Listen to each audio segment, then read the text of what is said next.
Hardayam, harda xırtalanda gözəl bir yerdə. Allah, Məhəmməd Əli. Əliyin adıyla başlayıram. Bura bizim həyətdir.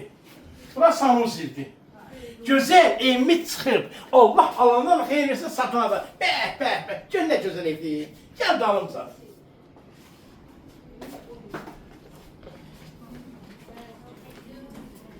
Bu da evin böyrü, onu da görsəz. Evin böyründə də yer var.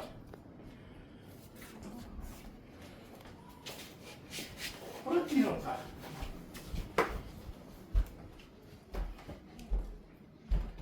Bura ikinci otaq.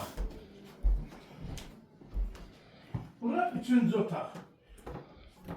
Pencere var. Burada kuknadır. Evin qiyməti. Evin qiyməti gətirin 56 min deyəcəm, 46 min deyəcəm. 10 min aşağısına deyəcəm, çox qəşəng ev. Allah alana xeyir versin. 46 min evin qiyməti. Allah alana xeyir versin.